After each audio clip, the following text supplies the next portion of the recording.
storyboard artist. I've worked on such animated shows as Doc McStuffins, Chico Bon Bon, and of recent vintage Ron's Gone Wrong, and 100% Wolf. Many of these shows are shows that you can see streaming-wise on Netflix or Hulu or Peacock.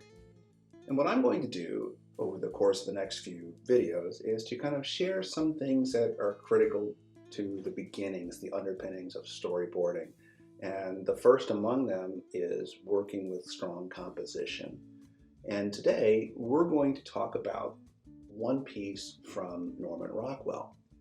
Now for me, what sets apart maybe narrative storytelling from other forms of storytelling is the fact that your image has to have a story point.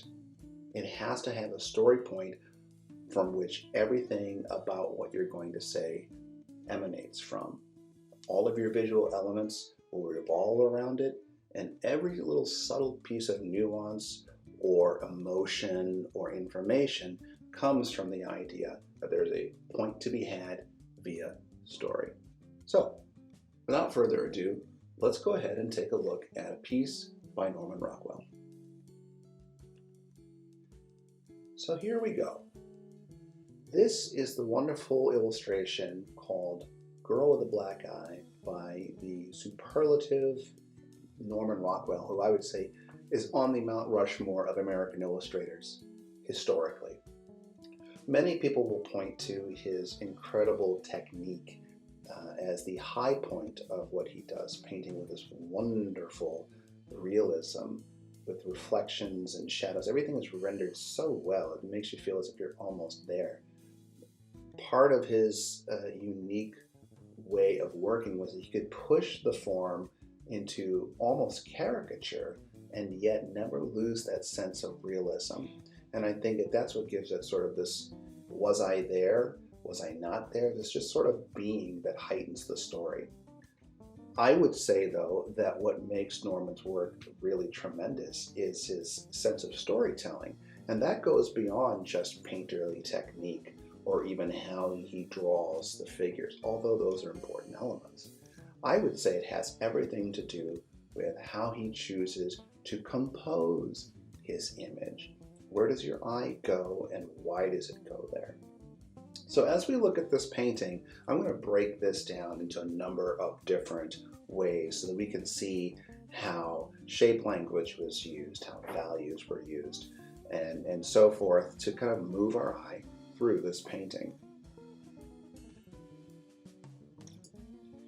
Here what we have is just a breakdown in values, and I think overall when we're looking even at film, or especially at film, that how light affects a scene and breaks up the values is more than anything else beyond maybe the soundtrack, how we see and how we read an image first, because we've got about 0.2 seconds to begin to register something, and we have a feeling or emotion long before the first dialogue is spoken. So you can see here that there's probably, I would say maybe 2/3 of this has to do with middle values, but there's just enough high contrast, at least that I'm seeing, that kind of points your eye where it needs to be, whether it's in the blouses or in the backlighting behind our figures. This is going to lead us to have a discussion of hierarchy.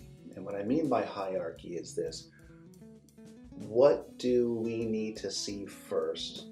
What is the most important part of the story?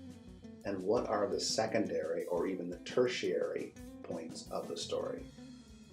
Whenever we're looking at an image, whether it's an illustration or a painting or a piece of film that has narrative components to it, there is a structure for how that filmmaker or that artist wants us to read that image. There's an order for gathering information.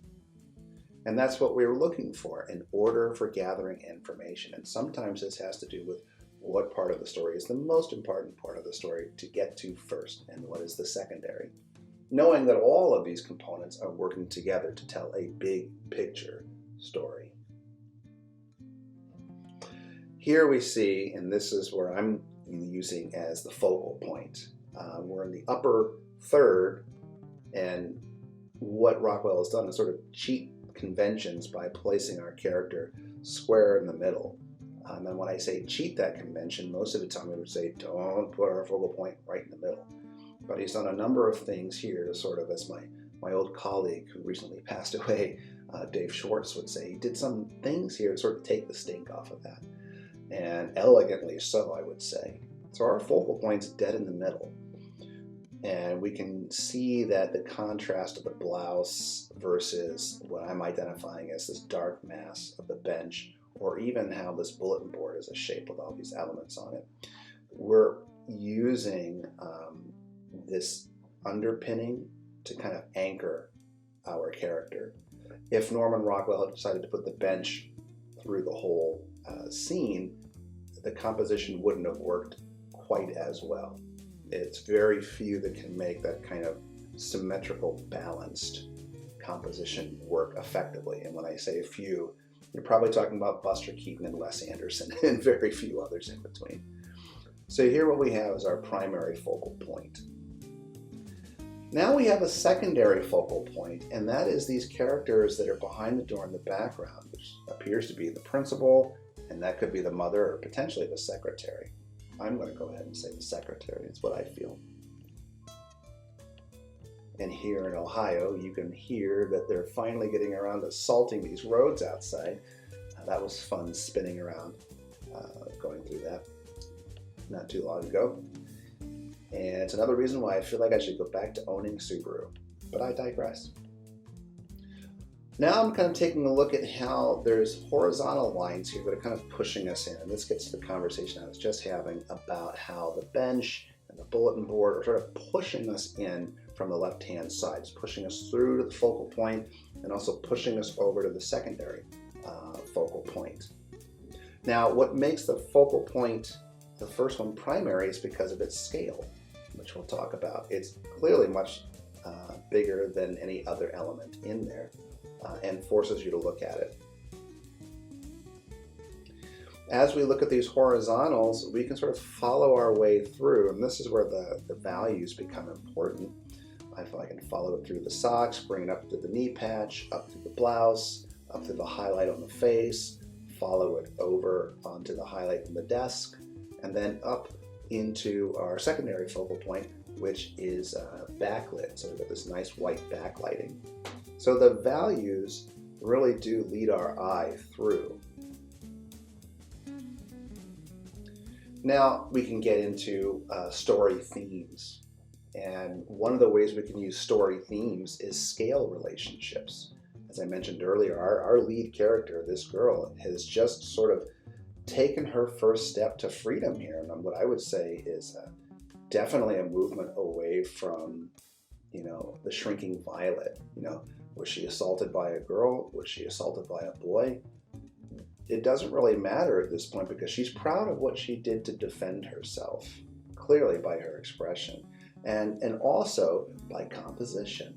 Her scale in the image takes up a large chunk of it. She's front and center. Her arms are akimbo. She's done this. Her chest is out. She's proud. And so she sort of takes center stage in this composition.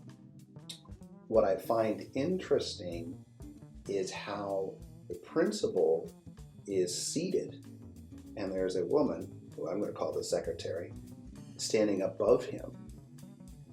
He's the smallest person in here, and not the least of which is how we have positioned those two characters in a very tight sliver of that doorway. She has all the space to move around, and they have very little space to move around. In addition to that, she sort of breaks confinement here. Her silhouette is able to pop through and around the different objects of the bench, and she's just got this wonderful organic silhouette. And this is very, very different from the confined space I was just talking about of the principal and the secretary. They are literally in this horizontal, very tight little space that you could fit two of those inside of her. So this is a big discussion about breaking out of a mold, being unconfined, standing up for yourself. This is a very important image for any of us that have daughters, certainly for any woman, and considering the time period that this was created in, it was almost, I don't know if anybody would ever say that Norman Rockwell was into making political statements, but I think this image sort of was obviously cutting against the convention of the time. And maybe is even more ironic by the sense that you say Norman Rockwell, I say apple pie. So he's kind of using almost his work against type, so to speak. Well, I hope you've enjoyed today's conversation on composition and the story point. And next week, we are going to move forward and kind of look at how this translates into film with one of the classic films of all time by Orson Welles, Citizen Kane. If you like what you've seen here today, feel free to hit the like button. And if you really like what you've heard here today, feel free to subscribe. I'll be coming out with these maybe once a week or once every 2 weeks as time permits, and certainly the minute my schedule kicks back up on a show, that's going to change a lot of things. But for now, I'm just having fun and just sharing what I've learned over the years. So until next time, have a great day.